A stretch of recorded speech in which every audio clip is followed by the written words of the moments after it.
Dünya klassikası deyəndə ilk ağlımıza rus və əsasən fransız ədəbiyyatı gəlir və bizdə də bu ədəbiyyatlar ən çox belə müzakirə olunan, tanınan ədəbiyyatlardır haqlı olaraq.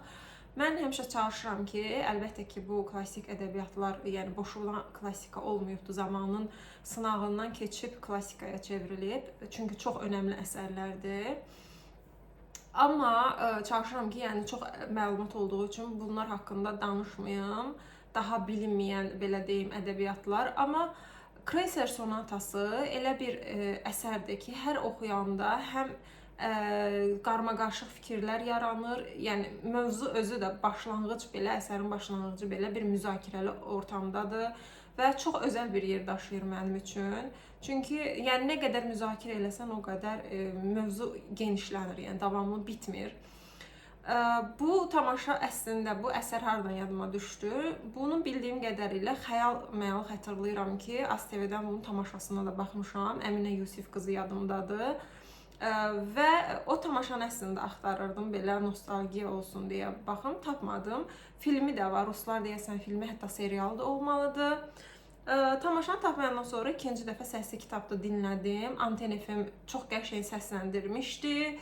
4 saat idi təxminən, amma 2 saatdan sonra səs itib, səs qırılıb, bilmirəm yəni nəyə görə, amma oxuma çox möhtəşəm alınmışdı.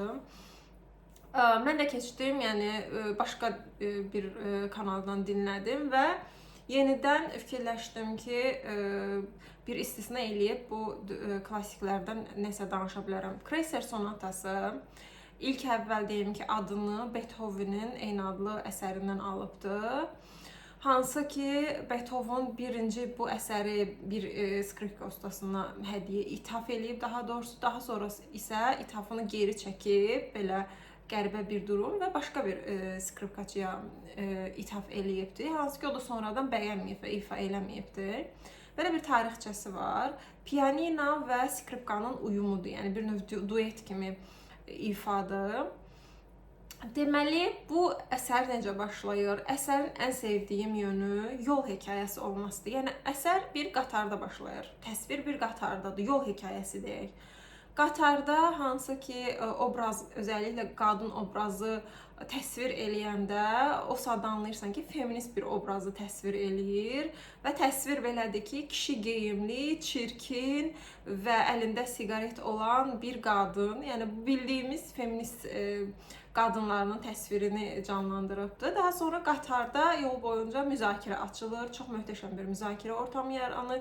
Mövzu isə qadın-kişi münasibətləri, evlilik, çünki bəzi tərəflər deyir ki, indinin özündə də bu müzakirə var, bilirik ki, ailə institutu artıq, yəni klassik ailə institutu işə yaramır, yəni tamamilə formal bir xarakter daşıyır və bu lazımsızdır. Digər tərəf isə, məsələn, feminist tərəfdən o qadın çıxış eləyəndə deyir ki, ailə necə qurursunuz da, yəni biz buna baxanda sevgi üzərində qurulmur. Bir gənc qızı gətirib tanımadığı adamla, yəni o qədər aktual bir mövzu gedir ki, müzakirə edə bilirsən ki, yəni hal-hazırda biz belə ətrafımızda dəfələrlə öz dostlarımızla bu müzakirələri eləmişik. O ortamda eyni ilə elə bir ortamdır. Və qarşı əks fikirlər, hər kəs öz fikrini özünə, öz doğrusuna uyğunlaşdırıb arqument gətirir. Belə bir ortamda Poznishev obrazıdır və anlayırıq ki, hekayəni bu başlayır danışmaya. O nəql eləməyə başlayanda biz əsasən Kreser sonatasını başlamış oluruq. Ümumilikdə isə orada gedən müzakirələr çox möhtəşəm, yəni danışsam uzun olacaq, amma dediyim kimi səsli kitabda da onsuz da çox versiyalar var, dinləyə bilərsiniz. Çox belə fərqli fikirlər səslənir, hansı ki, yenə də deyirəm, müzakirəli mövzudur və aktualdır. Hansı ki, evlilik qurumunun indi formal xarakter daşıdığını, yəni onsuz da deyir ki, sevgi üzərində qurulmalıdır. Məsələn, qadın bunu iddia eləyəndə sual verilir ki, sevgi bəs məhəbbət nədir? O qadın da izah eləyir ki, məhəbbət bir insanı digər bütün insanlardan üstün tutmaqdır. Yəni, onların hamısından artıq sevməkdir. Sonra yenə qarşı tərəfdən arqument gəlir ki, yaxşı, bir insanı üstün tutmaqdır. Amma nə qədər müddətə, yəni 1 ilmi, bu maksimum 1 il ola bilər. O məşhur Sevginin ömrü 3 ildir kitabındakı kimi. Hətta bir neçə ay heç o qədər uzun çəkməyə də bilər. Bir neçə ay, hətta həftə, hətta bir neçə saat belə ola bilər. Yəni bir insanı digər insanlardan daha artıq sevmək bir ömür boyu olacaq bir şey deyil. Bu kitabların, cəmiyyətin bizim beynimizdə formalaşdırdığı romantikadır. Özəlliklə qadınlar bu romantikaya inanır. Madame Bovary'də də bu var idi məsələn. Və evlilik qurumun isə tamamilə sevgidən, şəhvətdən, ehtirasdan tamamilə fərqli bir qurum olduğunu deyir. Yəni evlilik qurumu deyir bizə öyrədiləndə biz evliliyi tamam başqa cür anlayırıq. Amma içinə düşəndə isə məişət qayğıları və o evliliyin iki insanın biri ilə yaşaması, üzləşdirik problemlər tamam fərqli şeylər ortaya çıxardır. Yəni reallıq üst-üstə düşmür. Hərdəsə biz də bunu hər dəfə yəni bilirik ki, bugün real bir insan anlayır ki, evlilik məsəl üçün bir yerdə deyirlər ki, bizə toylarda xoşbəxt olun deyilir. Onda belə elə algılayırıq ki, biz xoşbəxt olmaq üçün evlənirik. Halbuki münasibət belə bir şey deyil. Yəni biz xoşbəxt olmayacağıq evlənsək, hansı ki qızlara ən çox bu o nağıllardan, multfilmlərdən belə bir şüur altına yeridilir ki, bir qəhrəman ağaltlı şahzadə gələcək və sənin həyatını qurtaracaq. Evliliyi ona görə bütün həyatı boyu həyatlarının ən önəmli anı kimi düşünürlər və bütün ömürləri o anı gözləyirlər. O ağ gəlinliyi geymək kimi gözləyirlər. Hansı ki evlilikdə o hədiyyələr alınır qıza ilk başlarda, təzə nə bilim qırqızıl istər, cehiz, yeni evlilik, yəni xoş bir şey kimi başlanır, amma evlilik o hansı ki bu proseslər, bu rituallar bitəndən sonra tamam başqa bir şeylə üzləşirsən. Çünki sənin sevib evləndiyin adam məişətdə tamam bir başqa adama çevrilir və bunun da səbəbi sən həmən adamı məişətdə tanımamış olmağındır. Yəni öncədən sadəcə çöldə görürsən, tutalım kafedə, nə bilim ailə məclislərində və bu bizim əsl üzümüz olmur, belə deyim. Təbii halımızı bir-birimizin görmürük. Və bu şeylərin hamısı bənzər şəkildə bu qatarda müzakirə olunan mövzulardır və görürsən ki, o gün Rusiyası ilə dəyişən, yəni o qədər də böyük bir dəyişimlər yoxdur, mövzular aktualdır dediyim kimi və sevgi evlilikdə önəmlidir mövzusu gələndə bizim əsəri danışmağa başlayan Poznishev mövzuya girişir və deyir ki, mən istəyirəm ki, öz təcrübəmi danışım, hansı ki həyat yoldaşımı öldürmüşəm və çox qəribə şəkildə, yəni birdən-birə qatarda tanımadığın adamlara bu qədər önəmli bir mövzunun çox qəribə bir ortam yaranır ki, niyə danışmaq istəyir? Sonra biz anlayırıq ki, bu qətl üçün heç bu adamı yəni bir il həbs yatır səhv eləmirəmsə və cəmiyyət əslində heç bunu danışmağına belə imkan vermir. Çünki cəmiyyət deyir ki, yəni bu adam namusunu təmizləyibdir. Yəni bu mövzu belə aktualdır, bir qadını öldürürsənsə, sən cinayətkar deyilsən, namuslu bir kişisən, namusun dözməyibdir. Daha əksinə, yəni bir təqdir edilirsən. Deməli, başlayır hekayəsini danışmağa və deyir ki, mən hekayəmi danışmaq üçün əvvəlcə özümü danışmalıyım. Yəni subaylıq vaxtım necə idi, gənclik dönəmim necə idi, bunları təsvir eləməliyəm və başlayır danışmağa ki, mən 15 yaşında deyir ilk dəfə artıq qadın bədəni mənə əzab verməyə başlayırdı. Hansı ki daha sonralar, yəni gənc yaşda qardaşı ilə birlikdə gedir, qadını yanına gedir və sonra izah eləyir ki, mən o zamanlar bu hərəkətimin qadını təhqir olduğunu anlamırdım. Daha sonralar bunu anladım. Və indiki ağlımla anlayıram ki, bu elədiyim şey qadınları təhqir idi. Amma nə cəmiyyət, nə təhsil bizə bu haqda danışmamışdı. Yəni belə deyim, qadınla münasibət, sənin öz ehtiraslarınla necə başa çıxacağın, yəni cinsi belə deyim, tərbiyə, bunlarla bağlı heç bir məlumat verilmir və bu da ona görə cəmiyyəti, ailəsini, təhsil sistemini və s. günahlandırır. Və hətta orada deyir ki, məsəl üçün artıq çox gec idi. Çünki mən artıq qadınların yanına getməyə başlamışdım və elm adamlarını hətta belə qınayır ki, onlar bizə deyirlər ki, bu cinsi tələbatın ödənilməsi sağlamlıqdır və bunun xəstəlik yanı ilə bağlı, sisifisdən danışır və yəni çoxlu xəstəliyin adını səhv dedim deyəsən. Yəni çoxlu oradakı fikirləri, qarmaqarışıq fikirləri, içinə düşdüyü durum və deyir ki, mən gənclik dövründə kifayət qədər, yəni qadınlarla birlikdə olmuşdum. Elə bir ətrafımda da kişi yox idi ki, bu həyat tərzi olmasın. Hətta evlənəndən sonra belə kişilər başqa qadınlarla birlikdə olurdular və bu çox normal qarşılanırdı. Amma içində olduğu toplumda qadınların gözləntiləri tamam başqadır. Yəni izah eləyir ki, qadınlar tamam başqa formada böyüyür, qız uşaqları tamam başqa formada böyüdülür, kişilər isə başqa formada. Məsələn deyir ki, biz düşünürdük ki, məsələn mən yanına getdiyim qadına pul verərək düşünürdüm ki, onu təhqir eləmiş olmuram. Amma fikirləşəndə ki, eyni şey mənim bacıma olar, yəni burada ana-bacı söhbəti belə eləyir hətta. Yəni deyir ki, bu qəbul edilməz bir şey idi də. Və daha sonradan bir qızla aşiq olur və evlilikləri başlayır, balayından danışır. Hansı ki, evlilikdən sonra o istəyir ki, həyat yoldaşına açıqlasın. Biz bunu Anna Kareninanın Levində də məsələn var idi ki, o Kitty ilə nişanlananda bir dəfə bir qadınla birlikdə olmuş olur və bunun əzabını çəkir və görürük ki, o dönəmlərdə əslində kişilər üçün də bəkarət belə önəmli imiş. O Kitty yadıma düşdü, bilmirəm nə qədər əlaqəsi var ya yox, amma burada da deyir ki, mən evləndiyim adama evlənəndən sonra təbii ki, deməli istəyir ki, bildirsin ki, onun öncədən həyatında qadınlar olub və qərara gəlir ki, günlüyünü yazdığı günlükləri, bunun özü də maraqlı detaldır. Çünki Lev Tolstoy özü də daimi şəkildə günlüklər yazan birisi olubdur. Və günlüyünü həyat yoldaşının oxumasının üçün şərait yaradır. Həyat yoldaşını onu oxuyur və orada sadəcə son birlikdə olduğu qadın haqqında yazılıb. Yəni ümumi bütün qadınlar haqqında yazılmayıb. Və evləndiyi qadın üçün də bu dəhşətli bir durum olur. Eyni ilə, yəni Anna Karenina da Lev də özünü toplayıb Kitty'yə deyəndə Kitty'də də eyni qarmaqarışıq durumlar yaranırdı.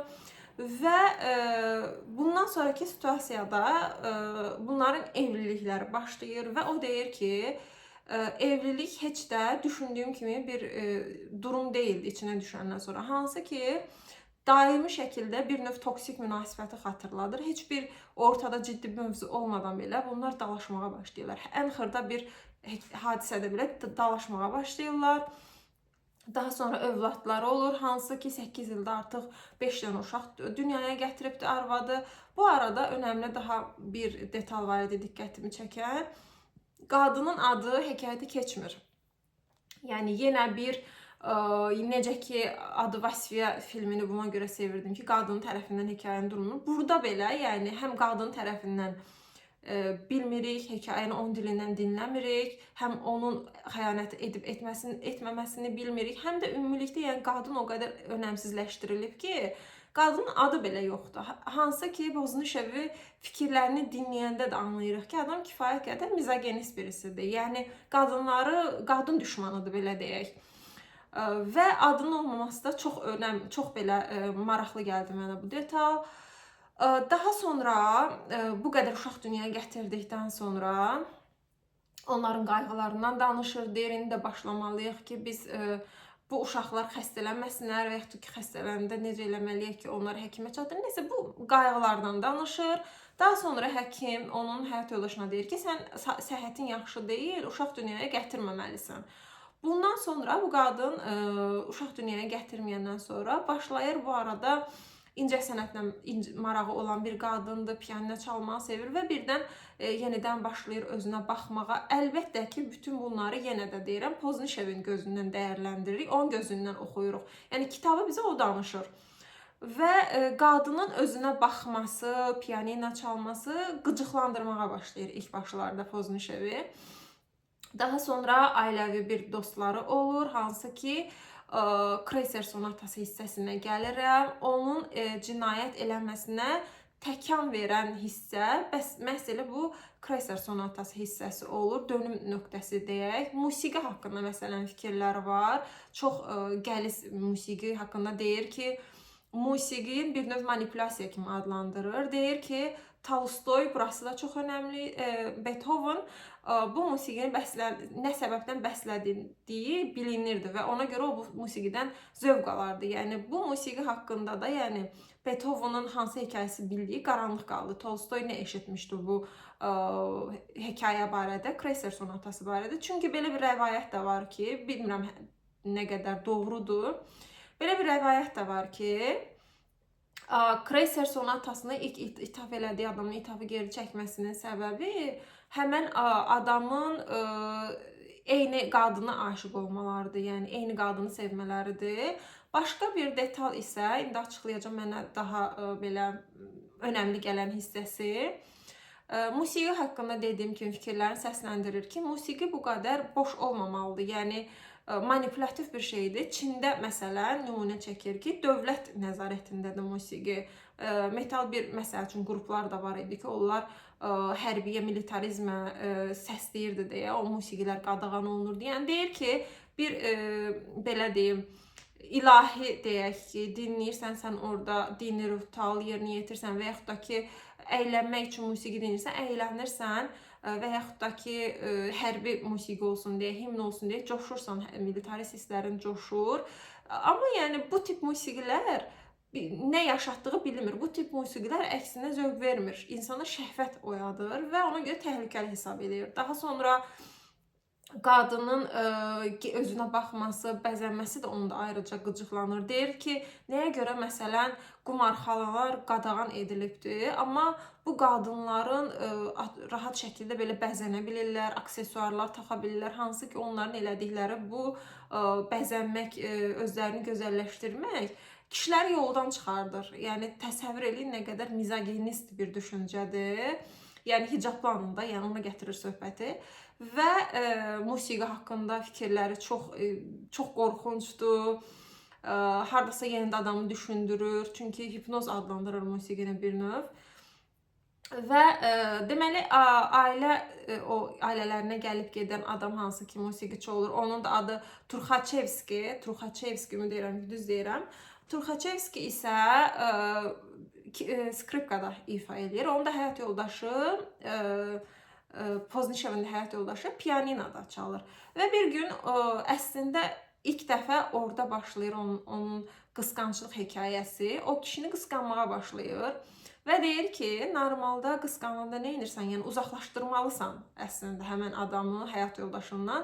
Bu isə yəni tərsinə, əksinə həmən adamı evlərinə dəvət eləməyə başlayır. Deyir ki, siz birlikdə məsələn balo olacaq orada musiqi ifa eləməlisiniz. Hansı ki, yəni özü təkid edir, belə deyim, qəribə şəkildə. Burası da əsəri belə deyim, qarışıq eləyir. Düşündürür ki, əslində bu adam öncədən cinayət eləmək istəyirdi. Çünki həyat yoldaşı olunan hissləri həm sevgidir, həm nifrətdir. Yəni belə qarışıq, hansı ki, özü də ayırd eləyə bilmir. Və bir də yəni onun belə qısqandığı üçün sanki şey kimi çıxır. Planlayır bu ölümü, cinayəti, amma bir səbəb lazımdır. O səbəbi də özü yaratdırır, belə deyim, şüur altı olaraq da, yəni planlanılmamış şəkildə o həmən adamı qısqandığı şəkildə uzaqlaşdırmır, əksinə həyat yoldaşları yaxınlaşdırır. Və daha sonra aqressiyalar başlayır həyat yoldaşına yenə, yəni davamlı olaraq uzun müddətdə bunların arasında problem olur.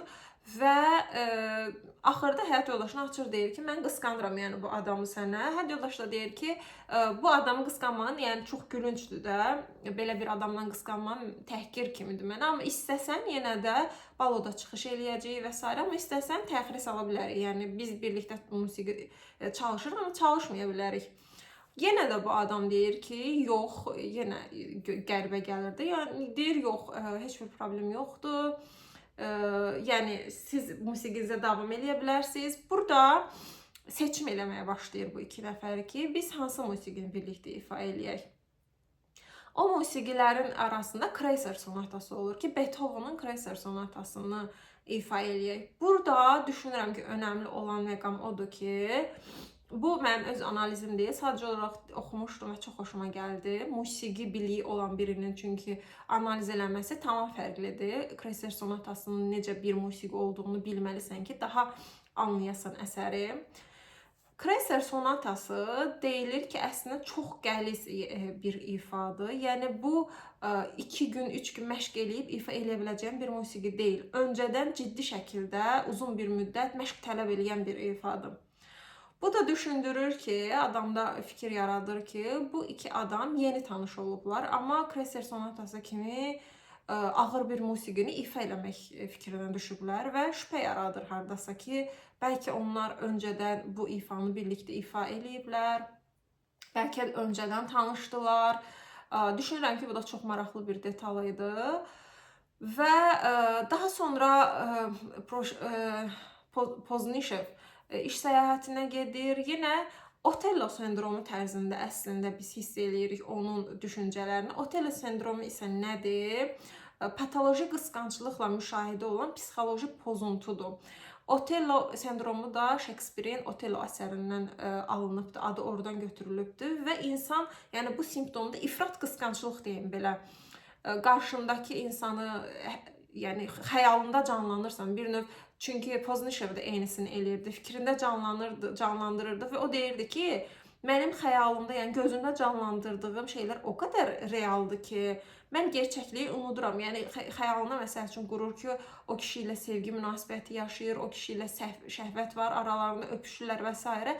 Və bu hisslər, bu qısqanclıq, bu sendrom onu o qədər belə deyim, insanlıqdan çıxardır, cinayətə qədər sürükləyir. Onun Otello sendromu heç bir kitabı analiz edildi, heç bir yerdə görmədim, amma oxuyanda yəni hiss edirsən ki, orada yaşadığı hisslərin, sendromun adı budur. Çünki ifrata varan bir qısqanclıqdır. Çünki təsvirində canlandırır, olmayan şeyləri canlandırır və olmadığını bilə-bilə o şeylərə inanır. Və iş səyahətində yenə də ağlına fikirlər gəlir, o təsvirlər var, uzun-uzadı, qısqanclıq hissləri, o uzun-uzun orada təsvirlər var. Hansı ki, fikrini dəyişərək bir növ basqın eləyirmiş kimi bir gün öncədən evinə qayıtmaq qərarı gəlir. Evə girəndə yenə görür ki, həyat yoldaşı ilə həmən musiqiçi məşq eləyirlər, yəni musiqi məşqi və o anda da düşüncələrində yəni əminləşdirir ki, məsələn, qulluqçu deyir ki, gedim xəbər verim gəldiniz, deyir, yox, bu anda belə artıq dəqiqləşdirir ki, yəni bunlar zina ilə məşğuldular və fikrindən keçirir ki, mən cavanlığımda, subaylığımda bu qədər qadınlarla birlikdə olmuşam. Evlənəndən sonra isə bütün bunlardan çəkinməyimə baxmayaraq, yəni mən bu fədakarlığı eləmişəm evlilik üçün, münasibət üçün, amma qarşımdakı 5 uşaq anası bu qadın utanmadan, hətta onu təhqirlər eləyir orada, deyir, zina eləyir və hazır şəkildə gəlir ki, basqın eləyəcək, onları yaxalayacaq və girəndə qadın da onu görür və təəccüblənir. Yenə də o cinayət anını belə Poznişevin gözündən dəyərləndiririk, onun gözündən görürük. Bu səbəbdən də, məhz bu səbəbdən biz anlaya bilmirik ki, sona qədər ortada bir aldatma hekayəsi var ya yoxdur. Tamamilə naməlum qalır, amma qadının reaksiyalarına, məsələn, reaksiyası görür ki, elə bir şey yoxdur, amma tutalım, xəyanətlə bağlı onun reaksiyalarını dəyərləndirəndə, yəni qadının reaksiyalarını dəyərləndirəndə anlayırıq ki, yoxdur. Sonra öz-özünə mühakimə eləyir ki, əslində şübhə çəkməyim deyə qadın bunu belə davrandı və s. Tamamilə bir paranoyak durum var və əsəri insanı belə sıxan, insanı gərginləşdirən hissəsi də odur ki, anlaya bilmirik. Biz durumu bizə ikinci qarşı tərəfin gözündən baxa bilmirik deyə anlaya bilmirik, işin içindən çıxa bilmirik. Situasiya nə yerdədir, əslində necədir? Bəlkə də ola bilsin Poznishev elə doğru dəyərləndirir. Və həmən qadın yanlış anladım və s. deməyinə baxmayaraq, qadını da, həmən adamı da öldürür orada və daha sonra cinayətdən sonra qadının bacısı gəlir və orada yəni deyir ki, cinayət eləyəndən sonra çox soyuqqanlı şəkildə otağına çəkilir, gözləyir ki, polislər gələcək, o anda onu çox pis yuxu basır, 1 saat yatır. Oyanandan sonra yenə ayırt eləyə bilmir ki, bütün bunları yuxuda görüb ya realda. Çünki o anda belə, o 1 saatlıq yuxuda belə yuxu görür və yuxuda həyat yoldaşına çox səthi bir mövzu dalaşdıqlarını görür. Oyananda isə anlaya bilmir, yəni ki, bu şey doğrudan mı baş vermişdi? Və çölə çıxır, görür ki, həyat yoldaşı hələ ölməyib, can verir, belə deyim. Onun yanına gedəndə belə hazırlaşır, deyir ki, yəni məndən üzr istəyəcək, məndən bağışlanmasını gözləyəcək və s.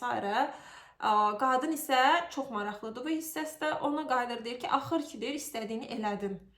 Yəni əslində buradan da anlayırıq ki, Pozneşev əslində öncədən bu şeyi istəyirdi.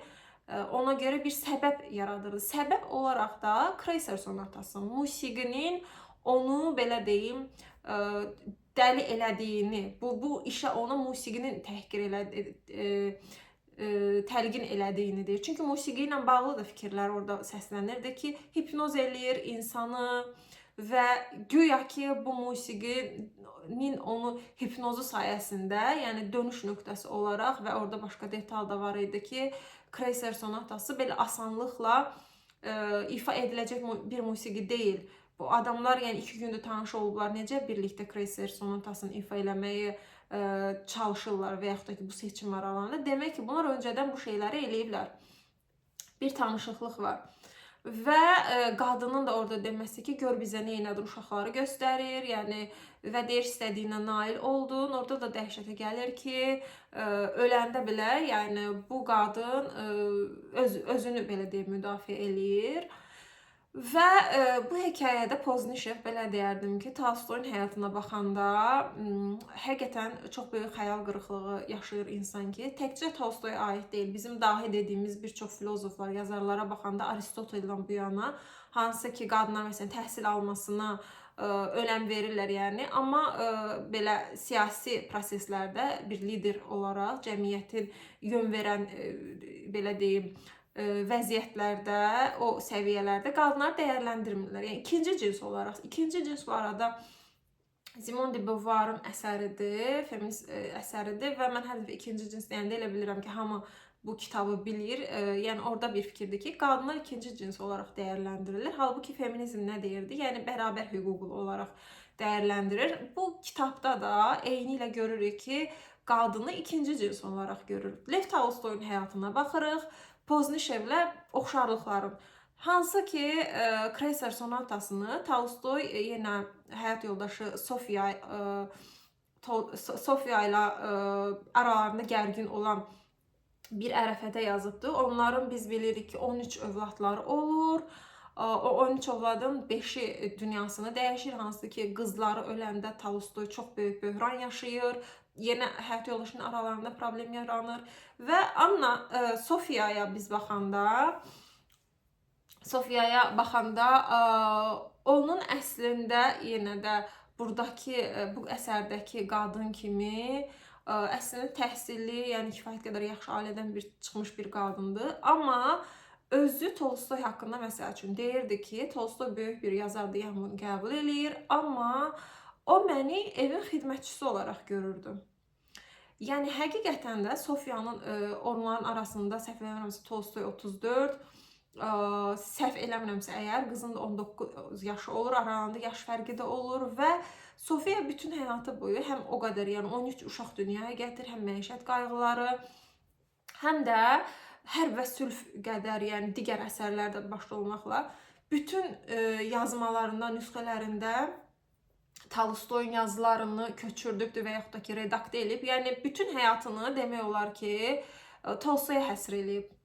Tolstoy isə ona hiss elətdirdiyi şey, qulluqçu, evin xidmətçisi kimi qadın özünü hiss eləyirmiş və hətta orada aralarında yaranan problem hansı ki, Tolstoyun belə mənəvi dünya, ruhani dünya kimi yaşlandıqca yəqin ki, o ölüm qorxusudur. Dahi olması bunu dəyişmir. O ölüm qorxusu yəqin ki, onu da ələ keçirib və bu böhranlar yaşayanda da Sofiyanı yanında görmək istəməyib. Yəni, onu hansı ki, Sofiya yenə də gedir, onun xəstələnəndə də, evdən gedəndə yanında olur və demək, Lev Tolstoyu bir adam olaraq düşünəndə, çünki yenə deyirəm, mənəvi dünyaya yönəlir və qərara gəlir ki, hansı ki, zadəgan ailəsindən idi. Yəni kifayət qədər varlı olub, torpaq sahibi olub Tolstoy. Yəni zəngin bir ailədən gəlibdi. Dostoyevski ilə məsələn müzakirə eləyəndə həmişə bunu şey eləyirlər ki, Dostoyevski o çətinliyi, ağrıları, itkiləri görüb. Bu əsərlər o sancılardan doğulub. Tolstoy isə daha yüksəkdir. Çünki Tolstoy zadəgan ailəsində olmasına baxmayaraq, yəni empatiya qura bilmədiyi halda o insanların həyatlarını, psixoloji durumlarını təsvir eləyə bilirdi. Yəni biri var ki, empatiyadan asılı olasan, empatiya özü də obyektivlik hissini insanın öldürür. Çünki Dostoyevski olanda o şeyləri özün yaşadığın üçün asanlıqla empatiya qurub təsvir eləyə bilirsən. Amma Tolstoy heç vaxt o ağrıları yaşamamışdı, amma yenə də əsərlərində onu hiss eləyirsən. Və o qərar verirdi ki, məsələn, fikir səbəblərinin ayrılıqlarından biri bütün mal mülkünü kasıblara paylasın. Və bu belə aralarında Anna ilə, Sofiya ilə, niyə Anna deyirəm, problem yaradır. Çünki Sofiya da haqlı olaraq öz övladlarını düşünür. Yəni deyir ki, mən həyatımı sənə həsr eləmişəm, bu qədər uşaq dünyaya gətirmişəm.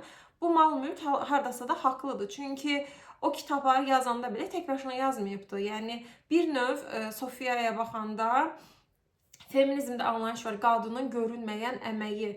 Yəni onun əməyi orada görünmür, dəyərləndirilmir. Hansısa ki, yenə Virginia Woolf'un özünə aid bir otaq adlı əsərində, məsələn, əsas belə deyim, mövzusu bu olur ki, bu kitabı mənim çox sevdiyim bir kitabdır bu arada. Deyir, qadınlar deyirsiniz ki, tipik bu qadın filozof yoxdur, tipli adamlar ki var da. Ya onlara cavab olaraq deyir ki, kişilərə bu şərait yaradılır, qadınların isə bu şərait yoxdur. Qadın həm məişətdə olsun ki, məişət qayğılar kifayət qədər ağırdır. Həm uşaq dünyaya gətirsin, həm uşaqların baxımın, yəni şərtlər eyni deyil qısaca. Deyir ki, eyni şərtləri qadına versək, qadına da necə ki bir otaq versək, o da eyni ilə bir yaradacaq, nəsə yaradıcılıq ortaya qoyacaq. Məsələn, Tolstoyun o imkanı var. Çünki ev qayğıları, məişət qayğıları, uşaqların öhdəlikləri hamısı belə deyim, Sofiyadadır. Və bunun da üstünə bir də həyatı boyu deyir ki, mən davamlı olaraq öz yazılarından bu arada bunu deyirəm, mənim fikirlərim deyil. Deyir, bütün həyatım boyu ona dəstək verməyə çalışmışam. Yəni bütün həyatım bununla bağlı keçib ki, onun fikirlərini dəstəkləyim, razılaşım.